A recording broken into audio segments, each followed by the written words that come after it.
my first time. Awesome. Which is Cool. cool. Lots of new people this time. Mhm. That might be the most first timers we've had. In a while, and we're, right? Yeah. Yeah. Where are you zooming from today? And we have 54% from Washington State, 8% from the West Coast, which is Oregon and California, 23%. So that's 3 of you from another state and 2 of you from Canada. That's awesome. That is awesome. Hey. Well, welcome to everybody. And how many people are in your Zoom party? We have 6 of you are individuals, 3 of you have 2 people in your party, and 3 of you have 3 to 5, and we have 1 class here. Oh, Yeah. fun. And as for the last question, have you ever heard of a Minke whale before signing up for today's class? 9 of you said yes, and 4 said no. Perfect. Well, then some of this will probably be reviewed for you guys. But I will share, there's not a whole lot that scientists know about minkies yet. So what I am going to share with you today are just the things we have found out so far. And I'm kind of excited about it because with an animal that we don't know a lot about, there's still a lot to discover. So one of you here in this room might be that individual when you get to be an adult that finds out more about minkies for us. So we'll see how you feel about them. I'm going to go ahead and get the PowerPoint up here for you guys. So let me share the screen. And then Katie, it's been a minute for me since we've done these. Do you remember how we keep everybody on mute for the duration of the presentation? Which for those of you who haven't been to any of our youth Zooms yet, we were doing really well for a little while. And I think back in February, we had a couple people that registered last minute and turned out to be Zoom bombers. So they were very disruptive. They kept pulling their little icon off of mute, and they had some weird rock band that had really loud music. Nobody could hear what I was saying. So it's not that we don't want everybody to talk and engage. We're going to bring you back as soon as I'm done with the presentation, but we figure this is just a way to keep everybody safe and able to hear the presentation, and just in case anybody decides that they want to cause a little bit of trouble this afternoon. So I think we can just do mute all. okay. I think we fixed it in our settings beforehand, so I think we should be good, but I'll keep an eye on it. Okay. All right, perfect. All right, well then with that, I'm going to get started. Katie, you'll have to let me know if you can see the right screen. Yeah, we're good. Perfect. Okay. So you guys already knew this when you signed up, and we asked that in the poll question earlier, but we are going to talk about minke whales, specifically in the Salish Sea today. So this is our youth event topic for today. I wanted to go ahead and start with a picture. They do look a lot different than some of the other large baleen whales that we're used to seeing here and even off the coast. And so if you're joining us today, yesterday I sent out an email with a couple different activities we're going to do during the presentation. One of them is an answer find, and we did this last month when I talked about the tufted puffin. So the gist of this is there are 3 questions. I have them on the screen, but you have them on the paper too. And what we're going to do is, if you want to take a second right now, if you have a pen or a pencil, you can answer these questions. So circle either A, B, C, or D on the first 2, or circle true or false on the third. So the first question says, how long in feet are minke whales? So you can give it your best guess. Are they 12 to 15 feet? Are they 16 to 18 feet? 22 to 30? Or are they 40 feet and longer? And then in the blue, our second question, what kind of animal can help minkies find forage fish? We have A, sea lions, B, sea birds, C, porpoises, or D, bigger fish. So you can make an educated guess there, or if you know it, circle that one. And then, is this statement true or false? You get to decide. Minke whales have not yet been recorded using vocalizations in the Salish Sea, which means, have we been able to record them making any noise here at all just yet? So whether you think that's true or false, we'll circle it. I kept each individual question in a different color so that when we come up on the answer, that will help you guys remember that you're searching for the answers for these questions. So as we work our way through, we'll get to the correct answer for those 3. So this is definitely going to be a review for most of you, but I wanted to talk really quickly about baleen whales versus tooth whales. If you're in the area, if you've ever been to an event before, we are very orca centric here. Those are our whales that have teeth. So they're a toothed whale, which is a pretty obvious term to assign them, which means they bite their food into smaller pieces before swallowing. On the opposite end of the spectrum for whales, we have our baleen whales, and they're filter feeders. So if you look at where the arrow is pointing right there, there are a lot of plates with really fine hair on the outside. They use this kind of like you would use a spaghetti strainer to get all the things that they want kept in there, whether it's forage, fish, plankton, other small creatures, and then they're capable of spitting the water or spitting the mud out and keeping their food so that they can swallow it. Toothed whales, males are usually bigger than the females. Our baleen whale females are actually bigger than the males, so it's opposite. In our toothed whale species, our whales are going to have one blowhole, which you can see in the picture, versus our baleen whales have two. So I did swap these out. If you guys joined us for our gray whale talk a couple of months ago now, I had gray whales pictured there, but these are actually pictures of what the minke looks like here. Our toothed whales don't migrate. Instead, they just kind of keep to a large region or a large area where they're looking for food, whereas our baleen whales do migrate longer distances. Now, where are they found? What's really cool about this is if you look at the world right here, it's like a giant globe that's been stretched out flat. There's two different colors on here. There's a light blue and then there's a darker blue. Minkies are actually found in every single ocean on the planet. And since they're so widespread and far apart, there have been different populations that have been identified. So today, I just kind of want to talk specifically about the minke whales that we find in the Salish Sea and then out along the West Coast. A few really interesting facts about them. A minke's blow, which is when they come to the surface and exhale before they inhale, once smelled, has earned this whale the nickname Stinky Minke. So I have a feeling when everybody leaves today, if you don't remember anything about the minke, it's going to be this small fact that their nickname is Stinky Minke. Their fin is very small and dolphin-like. So if you take a look at it compared to the size of their body, it's kind of stubby. It's very rounded and hooked, kind of like a dolphin's fin. They spend most of their time underwater, which is one of the reasons why scientists have had a lot of trouble studying this population. They're very shy. They don't really like approaching boats in some areas, especially our area. And then if you look at the coloration of the body, they're very dark on top. And then they have light shades of gray underneath that actually can creep up the side of the body just a little bit here. But one thing that's really cool about the minke is that they also have this little white band on each side of their pec fins.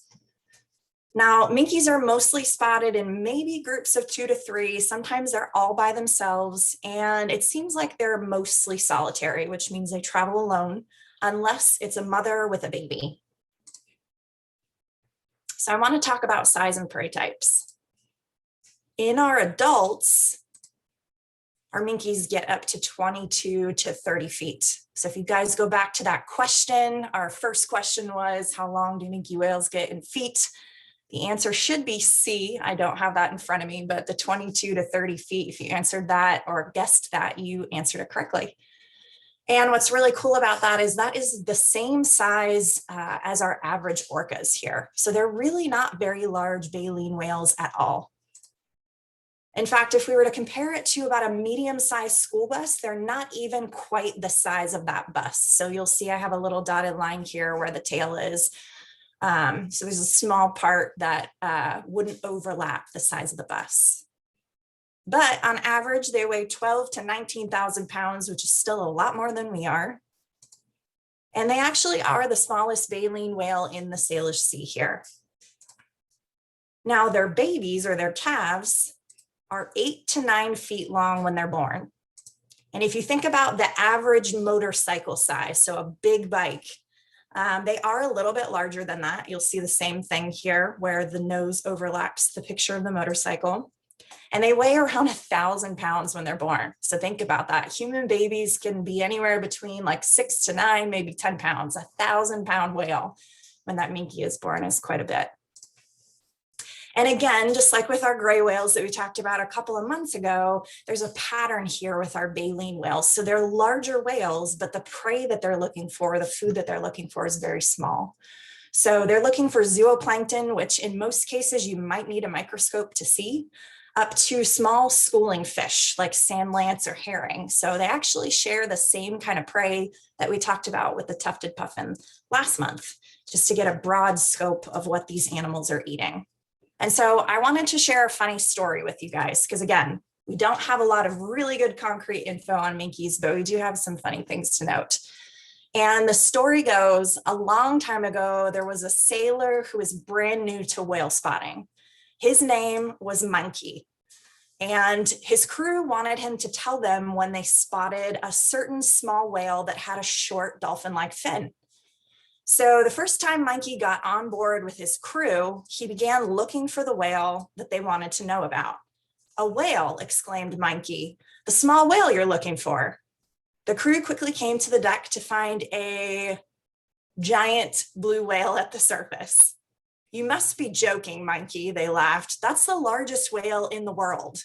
Hardly the little whale that we're looking for. That's a big mistake to make. Just so you don't forget, we're going to name this whale after you as a reminder." And so the minke whale got its common name from this sailor here, Minke. At least that's how the tale's been passed down. But to help put it in perspective why it was such a mistake, it would take about 3.5 minke whales if you put them nose to tail and line them up to be the same size as a blue whale. So that is a pretty big mistake to make. So poor Minke, but he did get a whale named after him. So that's kind of cool too.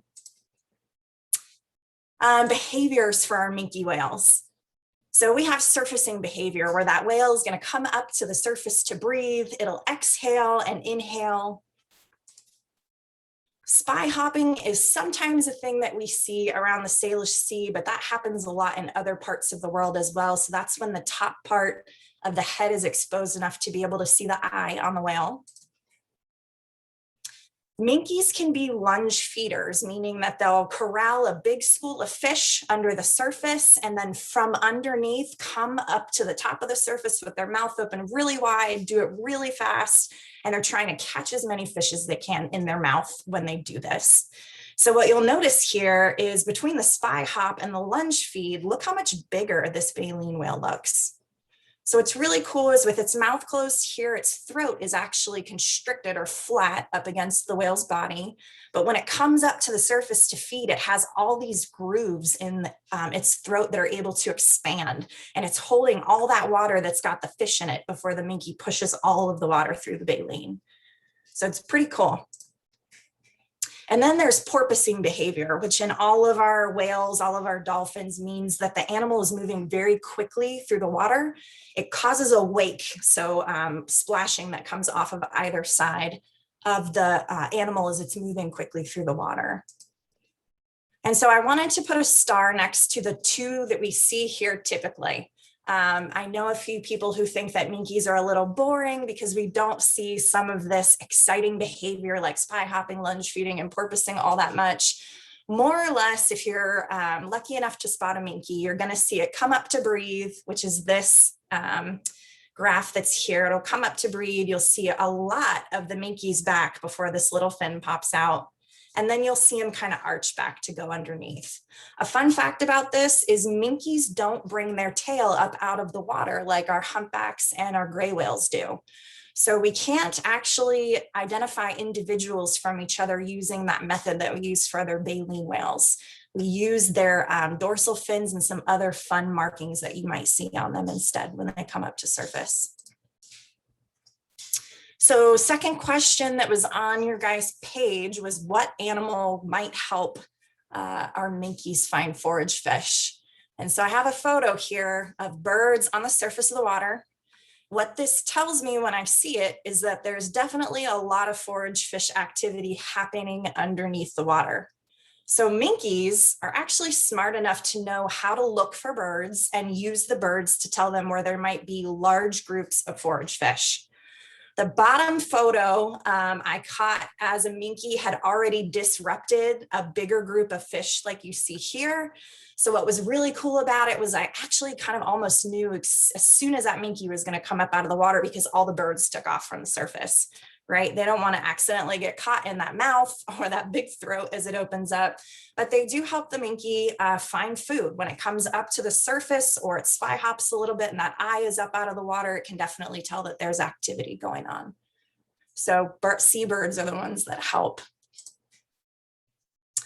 The answer to question 3, minke whales have not yet been recorded making sounds or vocalizations in the Salish Sea. So it is true, we have not yet been able to figure out if they make any noise at all when they're going through here. We're sure that they do, but we have theories about why not. But because we have recorded them in other parts of the world, I wanted to play 2 really cool calls for you guys just so that you can hear what they sound like. And this one is called the Star Wars call.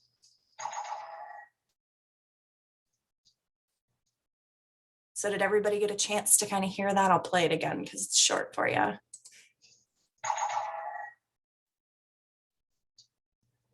That's a pretty interesting noise to make.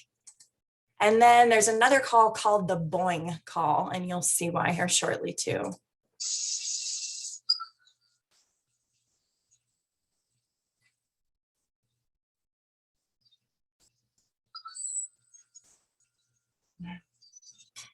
So even though they don't communicate with each other here or make much noise, they do make noise in other places around the world, and it sounds pretty cool.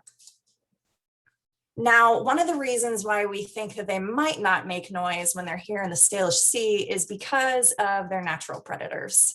And so our bigs or our transient orcas that are marine mammal eaters, though it doesn't happen often here, it has been recorded several times with bigger groupings of orcas going after minkies, which is what you're seeing in the picture here.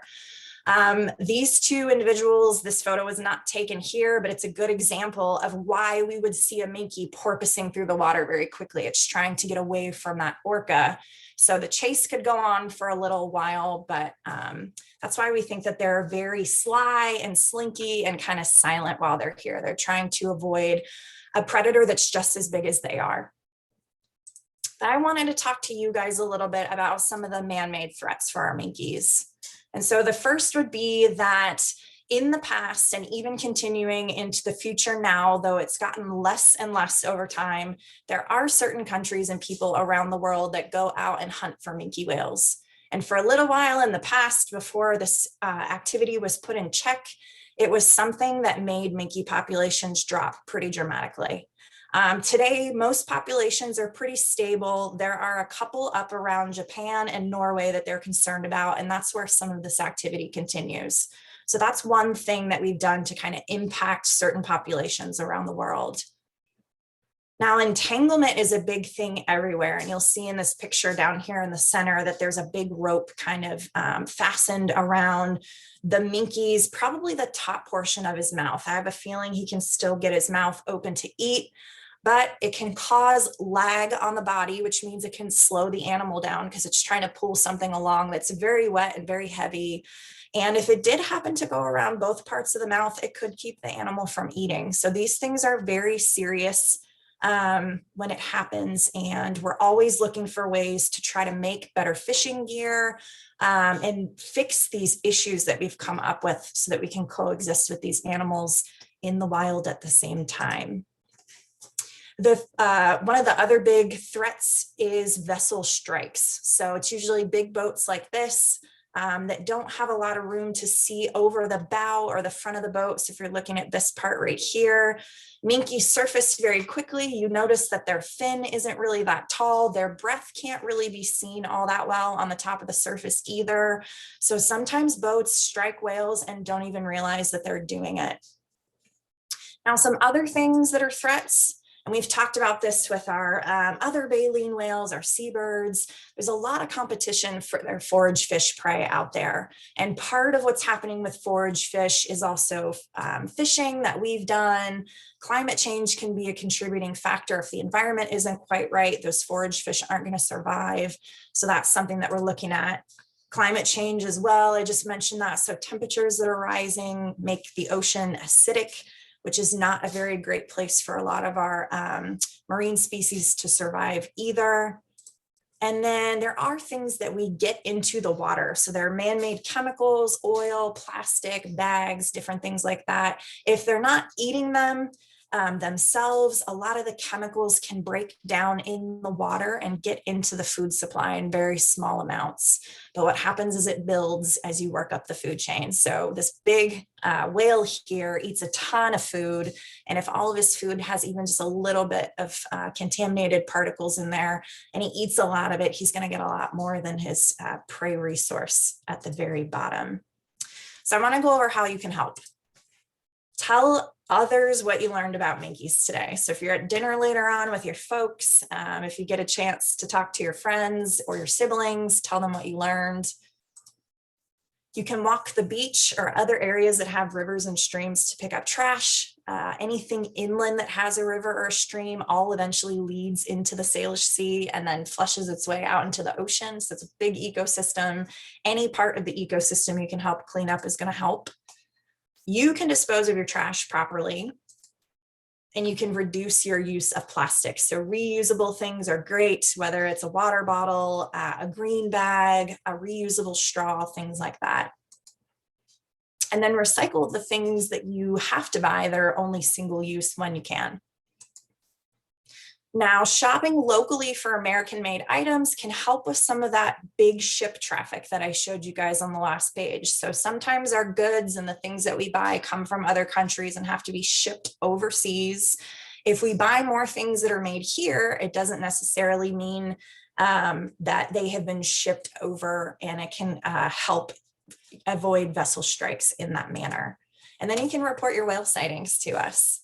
We love hearing when people hear about whales. So I'm going to go into questions real quick with you guys in case anybody has them, so we can take everybody off of mute. Or I think you guys might all be able to take yourselves off mute. But if you have a question, I'm able to see everybody on the screen, so you can either physically raise your hand, or if you use the hand raise feature, that's totally okay too. All right, so on Lillian's screen, is it your brother in the back there that raised his hand? Yeah, do you want to unmute and ask a question?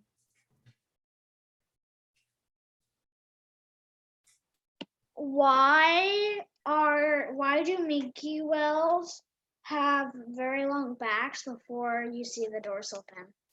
It's just the way that they're made. That's a really great question, though.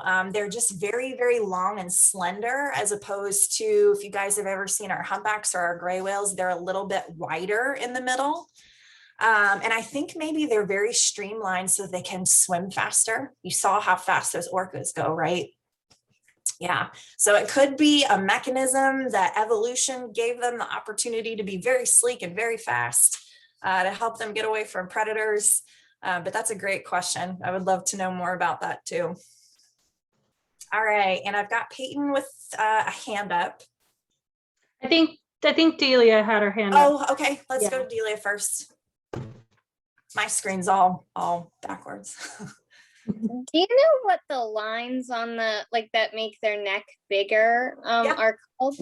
They are called throat pleats, and that's just a fancy word for grooves. So basically, are you guys all familiar with the musical instrument, the accordion?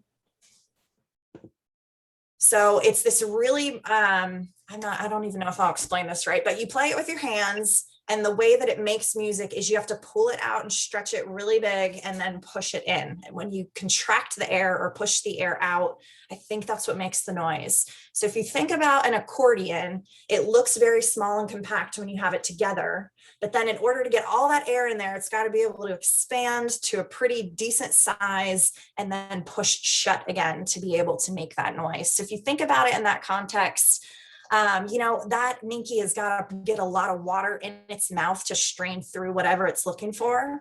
But it doesn't want to swallow that water. It wants the food instead. So that's the thought process behind there. But that's a great question, Delia. Yeah, they're called throat pleats. And then Amanda, we had one in the chat before Peyton and Thomas. So it was, Yes. do you know the lifespan? Perfect. Oh yeah, lifespan for minkies is one thing that's in question right now. There are a group of scientists out here that have been trying to study these whales, but because of that whole thing I mentioned where they don't bring their tail up out of the water, sometimes it's harder to ID individuals together. I do think that the oldest one that's here right now is approaching 35. So the estimate is about 50 years, but because we haven't been studying them long enough, if this whale keeps living and living, it might be the one whale that helps us understand how long they do actually live. That's a great question. And then I see Dan's question too, are minkies around all year in the Salish Sea? Not exactly. So they're migratory. They will come to cold water to feed, which is usually in the summertime. And then by the time it gets cold here, they'll go to warmer waters. The question is where. We don't actually know how far this population goes south to try to find breeding areas. And then they're going to either give birth to that baby that they've been growing all year or find a potential mate so that they can go through that part of the process. So summertime up here is usually a pretty good time. We've already had minke reports, I want to say for about the last 3 or 4 weeks. So they're even a little early. It's kind of like late spring through maybe early fall before they take off. But every now and again, we get juveniles or young whales that will stay all year. So we might have a rogue sighting every here and there, but that's the typical pattern when they're migrating. All right, Peyton, did you have a question? How come they can't breathe that long? Say that again. How come they can't breathe that long? How come they can't, or how long? How come they can't? Well, they can hold their breath for up to 20 minutes. That's not like an hour or I'm trying to remember how long our grays might be closer to like 45 minutes, but they are smaller. So if you think about it, their lungs are probably a little bit smaller than our humpbacks and our gray whales, which means they'd have to come up to the surface to take a breath a little more quickly than those two whales. But that's a great question. And how about Thomas and Jack? I don't know if both of you have a question or one of you has a question. Thomas has a question. Okay. Why are their fins so small? You know, I don't know. So all of our whale species, which we're going to get into here with one of the activities coming up for you guys. If you have that sheet, we have it broken up into 3 parts. We did the first part. You guys followed along really great and found the answers to those 3 questions. But in a second here, I'm going to put that sheet up to show you a little bit more about what to look for so that if you're out near the water or on the water, if you're lucky enough to like get on a friend's boat or something, and you happen to see a small fin like that out there, you can either ask yourself, well, was that a minke or did I see maybe a harbor porpoise, which is a lot smaller, like 6 feet compared to, 22 to 30.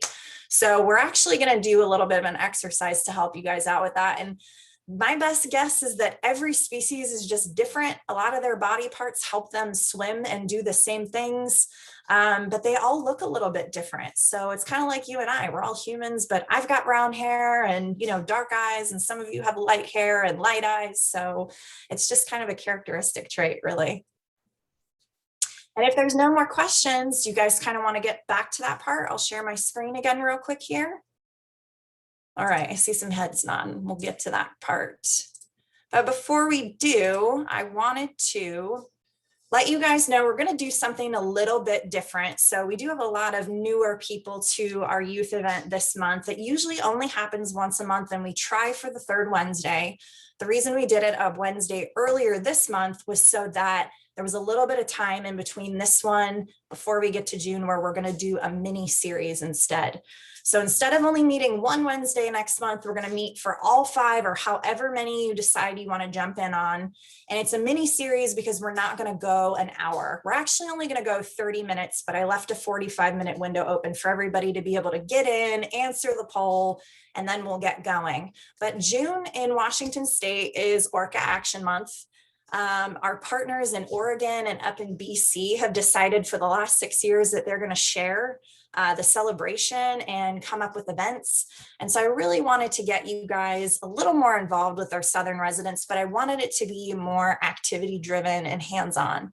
And so I have Lucy Martin, and she's on today. Lucy, I don't know if you want to unmute and just say hi to everybody. Lucy's going to be the one that's putting these together. She's used a lot of our resources to do that, but I have a feeling it's going to be a lot of fun. Did you want to say hi real quick, Lucy? Yeah, hi guys. So I'm a junior at Friday Harbor High School right now, and I get to do a fun project, that's community based. And so I chose to get to help out with this and teach you guys a little bit more about the whales. Awesome. Thank you so much, Lucy. We're super excited. I'll be on to kind of help out a little bit and possibly help answer questions if need be, but I'm really excited to let Lucy, she's only a little bit older than you guys. You're going to get to learn from somebody who's learned a lot over the past few years too. So the Langley Whale Center Facebook page, I did get our Zoom registration set up for this last night. I'm going to post on there within the next day or two so that it's available. You only have to register one time and it gives you access to all 5. Doesn't mean you have to come to all 5 if you can't, but that will be your main link. So save that email and come join us to learn a little bit more about family and Southern residents. It's going to be a lot of fun. And so this is what your activity sheet should look like. Like I said, we already did part 1. I'm going to let Katie take control of the screen so that she can go over just a couple of the markers again for Minke's in case you missed it the first time. And then I'm going to have her take you through an ID challenge on the computer here. It's going to be fun. It helps if I unmute. Yeah, so what you guys are looking for, like Amanda was talking about, is the very long back before that little dolphin-like dorsal. And then their pectoral fins have that little white band on them. So we'll go ahead and go through this activity.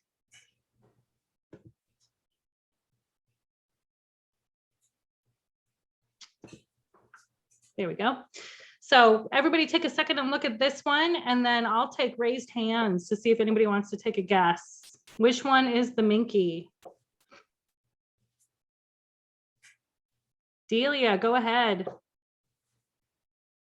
B. I think you're right.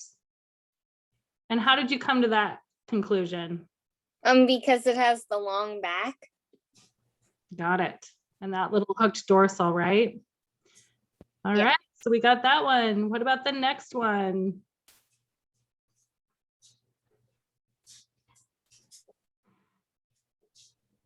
Anybody want to take a guess? Thomas and Jack. C. Well, let's see. You got it. Nice work. What about this set of pictures? Maybe a little trickier, maybe not. You guys are smart. Thomas, oh, let's try Lillian.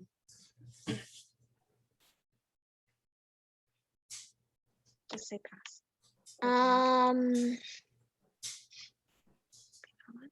Maybe A. Maybe A. You got it. Guys, you're Minke experts. Look at you. They are. Even my trickiest photos didn't work. Nice try, Amanda. And so it's totally up to you guys. We're running a little early today. That's why I had a third part included. It's a fun rhyme game. I already gave you guys the answer to the first one. We can put that back up on the screen for those of you that might not have the printout. And Katie, you can go over the rhyming game with them if you would like. Sure. Okay.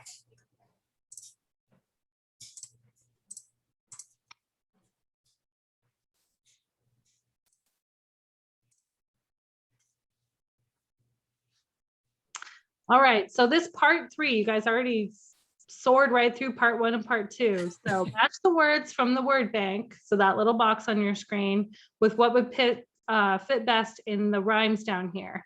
So anybody want to volunteer for this first one? A minke whale with really smelly breath is a, any guesses? Thomas and Jack, go for it. Stinky Minky. Stinky Minky. I like that. I like that group effort as well. A minke whale with one eye closed is a. Anyone? Oh, we got Dan in the chat. He said winky minky. Think you're right there, Dan. And a really small minke is a Lillian, go for it. See it. Dinky Minky. I think you're right. That's a funny one.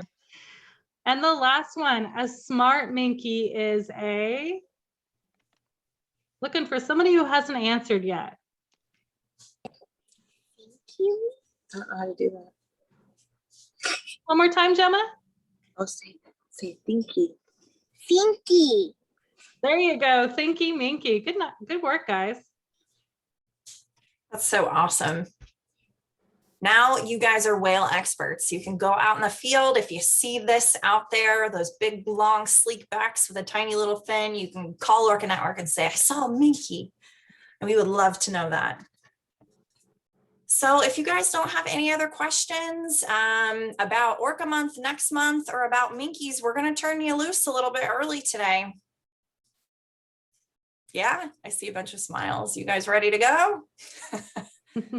All right. Well, thanks for coming today. We had fun.